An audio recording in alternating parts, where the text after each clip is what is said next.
क्या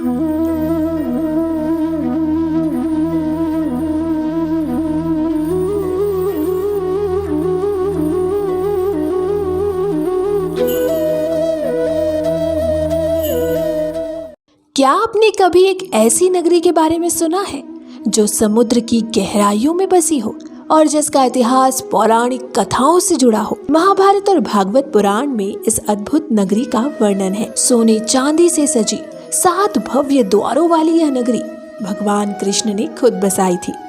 लेकिन आज ये पौराणिक नगरी अरब सागर की गहराइयों में छिपी हुई है। हम बात कर रहे हैं द्वारका नगरी की, भगवान कृष्ण की राजधानी जो उनके जाने के बाद समुद्र में समा गई। 20वीं शताब्दी में भारतीय पुरातत्वविदों और वैज्ञानिकों ने समुद्र के अंदर खोज की।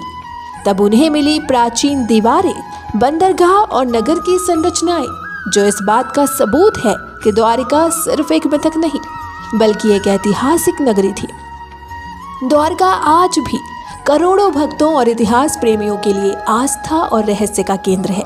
तो चलिए इस नगरी की खोज कैसे हुई, इसके पीछे क्या कथा है और इसका महत्व क्या है, जानेंगे सब कुछ आज के इस वीडियो में। नमस्कार, स्वागत है आपका हमारे channel the stories of Bharat में, जहां हम आपको ले चलते हैं अनगिनत कहानियों के सफर पर। और आज हम आपको पानी के अंदर छिपी द्वारका नगरी की कहानी बताने जा रहे हैं। तो बने रहिए हमारे साथ इस रहस्यमय सफर पर। द्वारका, जिसे भगवान कृष्ण की नगरी कहा जाता है, भारत के गुजरात राज्य में स्थित एक प्राचीन और पवित्र नगर है।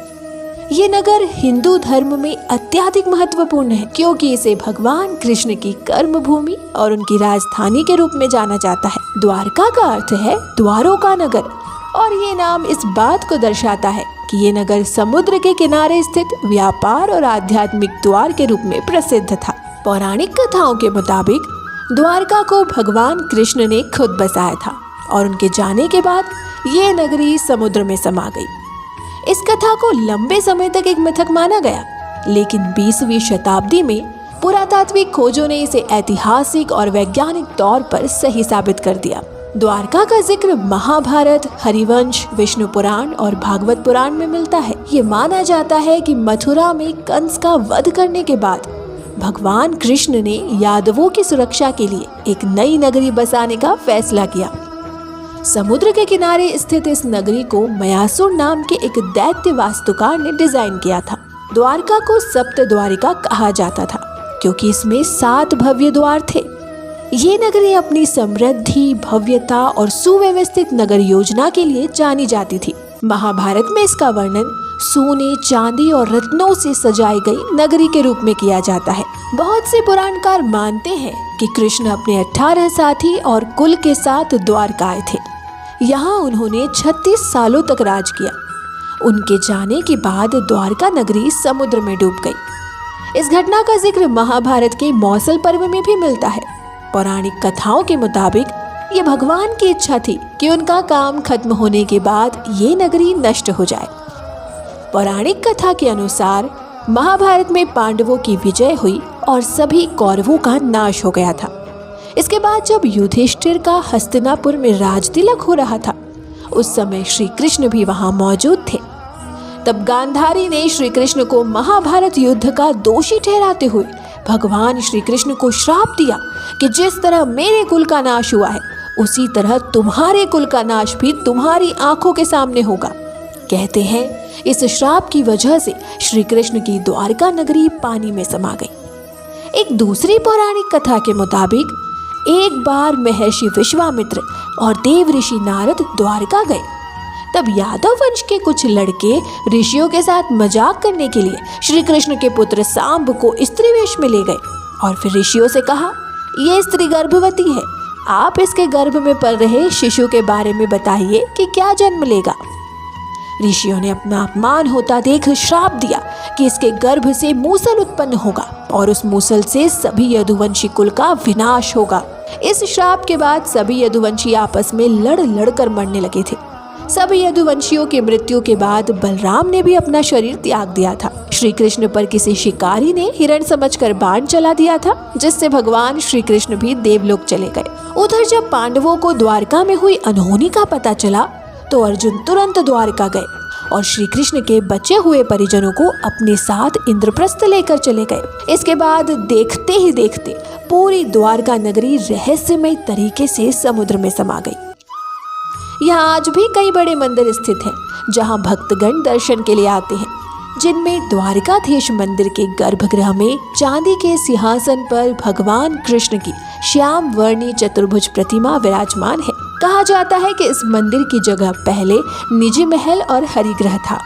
पौराणिक कथाओं में द्वारका का जिक्र मिलने के बाद वैज्ञानिक और पुरातत्वविद लंबे समय से इसे खोजने की कोशिश कर रहे थे। 20वीं शताब्दी में भारतीय पुरातत्व सर्वेक्षण और अन्य संस्थानों ने इस दिशा में खोज करनी शुरू की। 1960 के दशक में पुरातात्विक खोजों ने पहली बार द्वारका के अस्तित्व के संकेत दिए, लेकिन वास्तविक प्रमाण 1980 और 2000 के दशक में समुद्र के अंदर खोज के दौरान मिले। नेशनल इंस्टीट्यूट ऑफ आर्कियोलॉजी ने द्वारका के पास अरब सागर के अंदर पुरातात्विक अवशेषों का पता लगाया।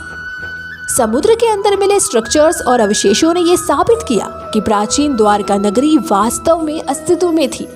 इन संरचनाओं में दीवारें, पत्थर के बने घर, बंदरगाह और सड़कें शामिल हैं। इसके अलावा समुद्र के अंदर कई तरह की मूर्तियां, बर्तन, सिक्के और दूसरी वस्तुएं भी पाई गई। द्वारका नगरी को समझने के लिए जियोलॉजिकल एंड साइंटिफिक स्टडीज भी की गई, जिसमें ये पता चला कि लगभग 3000 से 3500 ईसा पूर्व द्वारका क्षेत्र में समुद्र का जल स्तर बढ़ने के कारण ये नगरी डूब गई। हिंदू धर्म के 4 प्रमुख धामों में से एक द्वारका भी है। ये जगह भगवान कृष्ण के जीवन और उनकी लीलाओं से जुड़ी हुई है। यहाँ स्थित द्वारकाधीश मंदिर भगवान कृष्ण को समर्पित है और ये मंदिर हर साल लाखों भक्तों को अपनी ओर आकर्षित करता है। यहाँ भगवान कृष्ण को रणछोड़ भी कहते हैं। वर्तमान में 2 द्वारका मौजूद है, गोमती और बेट द्वारका। गोमती द्वारका धाम है, जबकि बेट द्वारकापुरी है। बेट द्वारका के लिए समुद्र मार्ग से जाना पड़ता है। समुद्र के नीचे मिली द्वारका नगरी को धार्मिक रूप से भी ज्यादा महत्व दिया जाता है। ये स्थान भक्तों के लिए आस्था का प्रतीक है, क्योंकि यहाँ भगवान कृष्ण की महिमा और उनके जीवन की कहानियां जीवंत उठती हैं। द्वारका की खोज ने ये साबित किया कि प्राचीन भारत की नगर योजना, समुद्री व्यापार और वास्तुकला कितनी विकसित थी। ये खोज न केवल भारत बल्कि पूरी दुनिया के लिए एक अनोखी उपलब्धि है। आज द्वारका न केवल पुरातात्विक खोजों के लिए बल्कि धार्मिक पर्यटन के लिए भी प्रमुख स्थान बन चुका है। समुद्र के नीचे द्वारका नगरी के अवशेष देखने के लिए विशेष डाइविंग और पर्यटन योजनाएं बनाई गई हैं। भारतीय सरकार और पुरातत्व विभाग ने यहाँ की विरासत को सुरक्षित और इसे विश्व धरोहर स्थल के रूप में मान्यता दिलाने के लिए विशेष प्रयास किए हैं। पानी के अंदर द्वारका नगरी की कहानी पौराणिक कथाओं, इतिहास और विज्ञान का अद्भुत संगम है। ये स्थान न सिर्फ भगवान कृष्ण की महिमा और उनकी लीलाओं का प्रतीक है, बल्कि ये भारतीय सभ्यता की प्राचीन उन्नति का भी प्रमाण है। समुद्र में डूबी द्वारका नगरी की खोज ने ये साबित किया कि हमारे पौराणिक ग्रंथ केवल धार्मिक कहानियां नहीं हैं, बल्कि उनमें छिपे हुए तथ्य हमारे इतिहास और संस्कृति की गहराइयों को उजागर करते हैं। तो दोस्तों, आज का ये सफ़र यहीं खत्म होता है।